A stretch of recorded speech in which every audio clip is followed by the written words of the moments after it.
రాజుల మొదటి గ్రంథం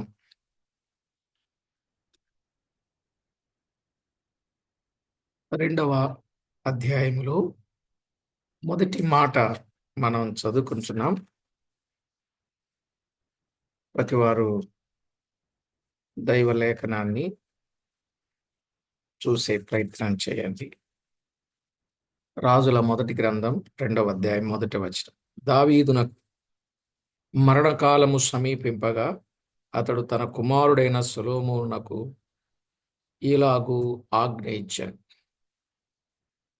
చదవబడిన లేఖనం కొరకై ప్రార్థన చేసి వాక్యాన్ని విందాం. కృపా సత్య సంపూర్ణుడవైన మా తండ్రి, అద్వితీయ సత్యదేవుడవైన మా ప్రభువా, మమ్మల్ని ఎంతో ఎక్కువగా ప్రేమించుచు విడువక మా ఎడల కృప చూపుచు మీరు చేస్తున్న ప్రతి మేలు, ఉపకార మహోపకారములు అన్నింటిని బట్టి మిమ్మును స్తుతిస్తున్నాం. మాకు చాలిన మా దేవా, మమ్మను దినదినము అనుదినము ఆదుకుని నడిపించుచూ ఉన్నవాడా, మీకు స్తోత్రాలు చెల్లిస్తున్నాం. మా ప్రియ ప్రభువా, మమ్మను మీరు జ్ఞాపకం చేసుకుని మా ఎడల మీరు ఎంతో గొప్ప కనికరమును కుమ్మరింపజేసి నడిపించుచూ ఉన్నందుల కొరకై స్తోత్రం. ఏ యోగ్యత, ఏ మంచి మాలో లేకపోయినా విశేషమైన మీ కృప చేత, కనికరము చేత మమ్మను ప్రేమించి మా బ్రతుకులో మీరు చేస్తున్న మేలులన్నింటిని బట్టి మిమ్మల్ని స్తుతిస్తున్నాం. మా ప్రియ ప్రభువా, కొద్ది నిమిషాలు మీ వాక్యములో ఉన్న సంగతులను ధ్యానము చేయనయింటుండగా మాతో మాట్లాడి మహిమ పొందుతారని యేసుక్రీస్తు నామమున వేడుచున్నాము తండ్రి, ఆమేన్. ప్రభునందు ప్రియులారా, మనము చదువుకున్న దైవ లేఖనాలలో దావీదునకు మరణకాలము సమీపించినప్పుడు తన కుమారుడైన సొలొమోనును పిలిపించి ఆయన ఇచ్చిన ఆజ్ఞ ఏంటో మనం వింటూ వస్తున్నాం. అలాగునని మనము కూడా దేవుని ఆజ్ఞలను పాటించాలి అని పరలోకపు తండ్రి మనకు తెలియజేశారు. కుమారుడైన యేసుక్రీస్తు కూడా తెలియజేశారు. కనుక ప్రతి ఒక్కరం దైవ ఆజ్ఞను మనము పాటించాలి. ఆజ్ఞను పాటించినప్పుడు సొలొమోను ఎంత గొప్ప స్థితికి వస్తాడో చెప్పాడు. ఆయన ఆజ్ఞాపించిన ఆజ్ఞను, ఆయన తేటపరచిన మార్గమును అనుసరించి తిరిగితే ఏ పని పూనుకొనినను, ఎక్కడ తిరిగినను వివేకముగా నడుచుకుంటావు అని చెప్పాడు. మాత్రమే కాదు, రాజ్యమును, సింహాసనము నీకుంటుంది అని చెప్పాడు. కనుక ఆయన ఆజ్ఞను మనము అనుసరిస్తే తప్పకుండా మనకు ఫలితం ఉంటుంది. అందుకే ప్రతి ఒక్కరు ఆయన ఆజ్ఞలను మనము అనుసరించాలి. ఆయన ఆజ్ఞను అనుసరించిన వారు బైబిల్ గ్రంథంలో చాలా మంది ఉన్నారు. అందులో ఆదికాండంలో ఒక ముఖ్యమైన వ్యక్తి మనకు కనబడతాడు. ఆదికాండం 7వ అధ్యాయం. ఆదికాండం 7వ అధ్యాయం 5వ వచనాన్ని చదువుకుంటే, 7వ అధ్యాయం 5వ వచనం. తనకు యెహోవా ఆజ్ఞాపించిన ప్రకారం నోవాహు యావత్తు చేసెను అన్నాడు. ఆజ్ఞాపించిన ప్రకారం యావత్తు చేసెను. ఆజ్ఞాపించిన ప్రకారం యావత్తు చేసిన ఆయన ఏమయ్యాడండి? 8వ వచనంలో కూడా చదివితే దేవుడు దేవుడు నోవాహునకు ఆజ్ఞాపించిన ప్రకారం అతడు చేశాడు. అందువల్ల ఏమయ్యాడు? దైవ గ్రంథంలో మనము తేటగా గమనించవచ్చు. ఆజ్ఞాపించిన ప్రకారము చేసి 8వ అధ్యాయం ఆదికాండం 18వ వచనంలో 8వ అధ్యాయం 18వ వచనం. కాబట్టి నోవాహును అతనితో కూడా అతని కుమారులను అతని భార్యయు అతని కోడండ్రును బయటికి వచ్చిరి అని చూస్తున్నాం. బయటికి వచ్చిరి, బయటికి వచ్చారు. బయటకు వచ్చిన వారు ఏమయ్యారు? 9వ అధ్యాయం 1వ వచనం. బయటకు వచ్చిన వాళ్ళు ఏమయ్యారు?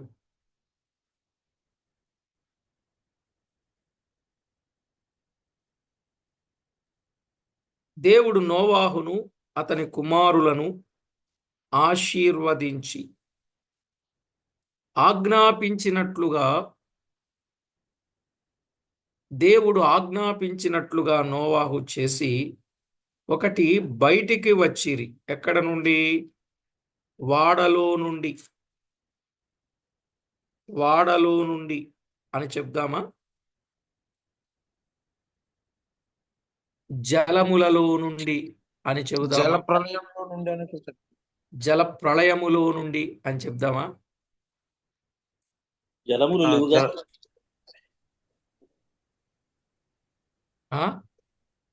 జలములు లేవుగా. జలములు ఎందుకు లేవు?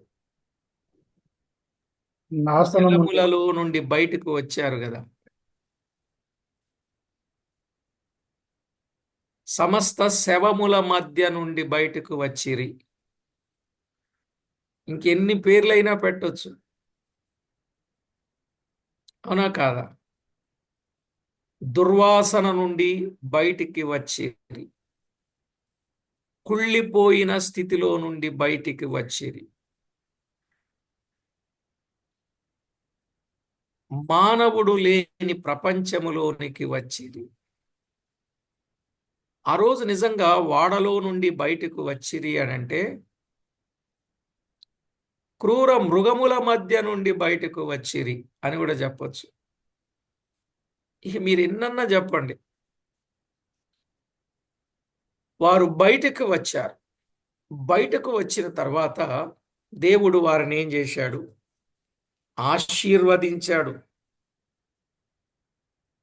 ఆశీర్వదించాడు. రెండవది ఆశీర్వదించాడు. మూడవది 9వ అధ్యాయం 1వ వచనం. మీరు ఫలించి ఫలభరితంగా చేశాడు. ఫలభరితంగా చేశాడు. నాలుగవది అభివృద్ధిని పొందించి అభివృద్ధిని పొందించాడు. ఆజ్ఞను పాటిస్తే ఎంత ప్రయోజనాలున్నాయో చూడండి. ఆనాడు దావీదు సొలొమోనుకు చెప్పాడు. మనము చదువుకుంటున్న ఈ వచనాలలో దేవుడు నోవాహుకు చెప్పాడు. ఫలించి అభివృద్ధి పొంది అన్నాడు. ఒకటి బయటకు రావడం, 2 ఆశీర్వదించబడడం, 3 ఫలించడం, 4 అభివృద్ధి పొందడం, 5వది మీ భయమును మీ బెదురును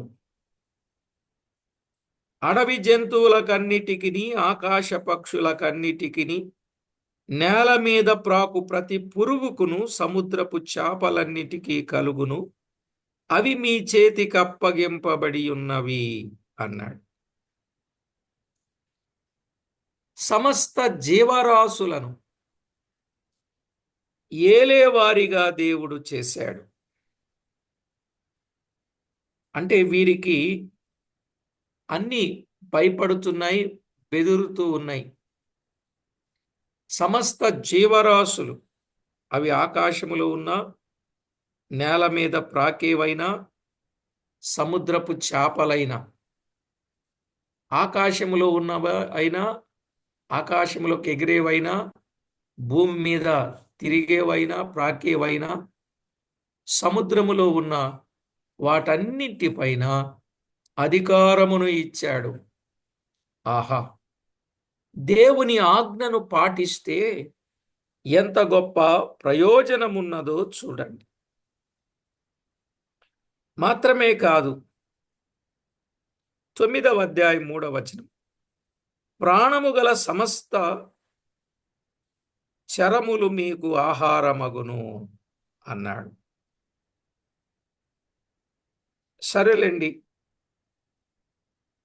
వారికి ఆహారమును అనుగ్రహించాడు. కూర మొక్కలు గాని, సమస్త ప్రాణము గలవి ఏవే గాని వారికి ఆహారముగా ఇచ్చాడు.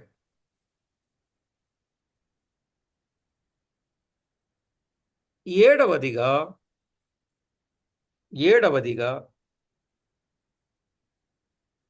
8, 9 వచనాలు, మరియు దేవుడు నోవాహు అతని కుమారులతో, ఇదిగో నేను మీతోను, మీ తదనంతరము మీ సంతానముతోను, మీతో కూడనున్న ప్రతి జీవితోను,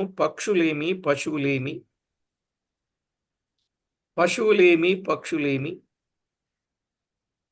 మీతో కూడా సమస్తమైన భూజంతువులేమి, వాడలో నుండి బయటకు వచ్చిన సమస్త భూజంతువులతోనూ నా నిబంధన స్థిరపరచుచున్నాను.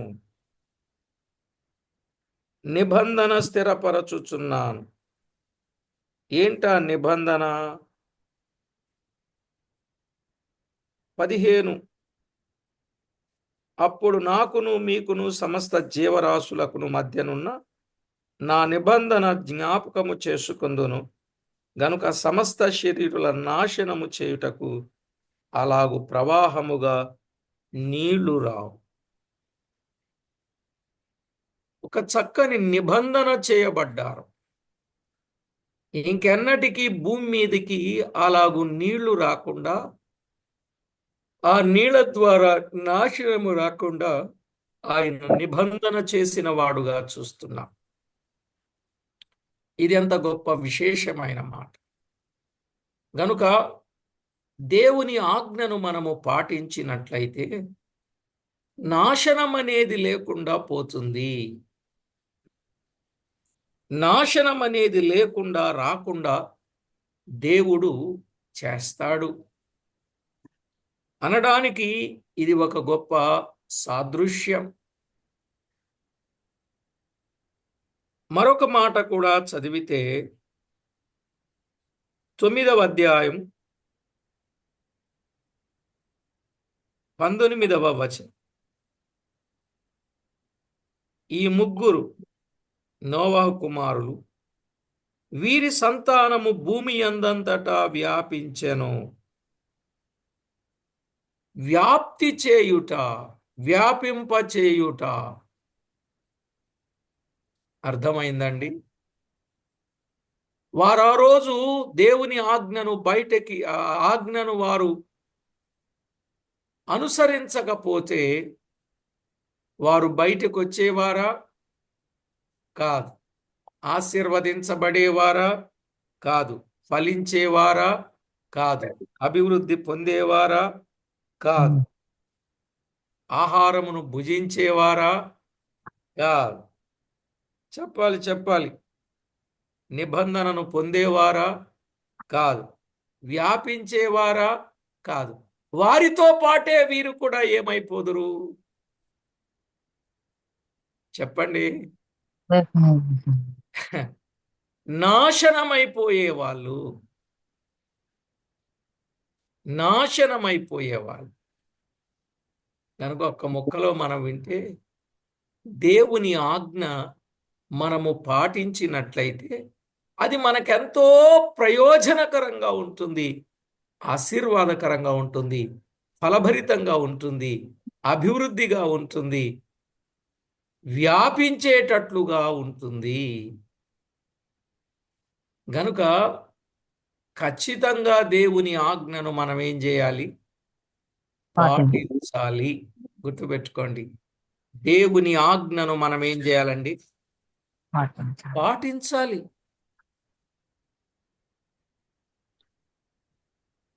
దావీదు చెప్పిన ఆజ్ఞ సొలొమోను పాటించాడు, రాజయ్యాడు, రాజ్యములో గొప్ప జ్ఞాని అయ్యాడు. అతని రాజ్యమును గురించి, రాజ్య విశేషతలను గురించి తెలుసుకోవడానికి చుట్టుప్రక్కల ఉన్న రాజులు రాణులందరూ కూడా క్యూ కట్టారు. కారణం ఏమిటి? తండ్రి చెప్పిన ఆజ్ఞను పాటించిన సొలొమోను. అలాగే పరలోకపు తండ్రి చెప్పిన ఆజ్ఞలన్నీ మనము పాటిస్తే ఇంత గొప్ప ఉన్నతమైన స్థితిని మనము కలిగిన వారిగా ఉంటాము అని ప్రభుపక్షంగా ప్రేమతో మీకు మనవి చేస్తున్నాను. ఇప్పుడు చెప్పండి, మనమందరం దేవుని ఆజ్ఞలు పాటించాలా వద్దా? పాత నిబంధనలో కానీ క్రొత్త నిబంధనలో కానీ ఏ ఒక్కరమైనా దేవుని ఆజ్ఞలను పాటించేవారిగా ఉండుట అది మంచి పరిణామం. కనుక ప్రతి ఒక్కరూ దైవాజ్ఞను పాటించి దేవుని నామాన్ని మహిమపరచాలని ప్రేమతో మనవి చేస్తూ ప్రార్థన చేసుకుందాం. ప్రార్థన చేసుకుందాం. ప్రార్థన చేసుకుందాం. చాలు, ఒక చిన్న అమూల్యమైన మాట ఈ దినానికి చాలు. చాలా మంచి మాట మనం వినగలిగాం. ప్రార్థన చేసుకు. మహాగణుడవైన మా దేవ, సర్వాధికారి అయిన మా ప్రియ ప్రభువా, మీ ఆజ్ఞను మేము పాటిస్తే మాకెంత ప్రయోజనం ఉన్నదో నోవాహు జీవితములో నుండి తేటగా మాట్లాడారు. మా ప్రభువా, మేమెన్నడే గాని మీ ఆజ్ఞను విడిచి తిరుగువారముగా కాక మీ ఆజ్ఞను అనుసరించి మీకు అనుకూలుగా జీవిస్తూ మీ నామాన్ని మహిమపరచేవారిగా దినదినము అనుదినము మమ్మును మీరు సిద్ధపరచమని, మీరు మాకు తోడై ఉండి మమ్మను కాపాడమని కోరుచు మా ప్రాణనాథుడు, ప్రియుడు, మా రక్షకుడు మా ఎడల జాలి చేసుకుని ఇంత గొప్ప స్థితిని మీరు మాకు కలుగజేసినందుకు ఏ రీతిన స్తుతించిన రుణస్థులమని మీ ఎదుట సాగిలపడి ఒప్పుకొనుచు మా ప్రాణప్రియుడు, మా రక్షకుడైన యేసుక్రీస్తు అమూల్యమైన నామమున స్తుతించి స్తోత్రించి ప్రార్థించి చేరి వచ్చిన ప్రతివారు మీ ఆజ్ఞలను ఆలకించి అనుసరించి మీలో ఆనందించగలుగునట్లు సిద్ధపరచుమని కోరుచు మా ప్రభువైన యేసుక్రీస్తు అమూల్యమైన నామమున స్తుతించి స్తోత్రించి ప్రార్థించి మిక్కిలి వినయముగా బ్రతిమిలాడి వేడుచూ ఉన్నాం మా పరమ తండ్రి. ఆమేన్. ప్రభునందు ప్రియులారా,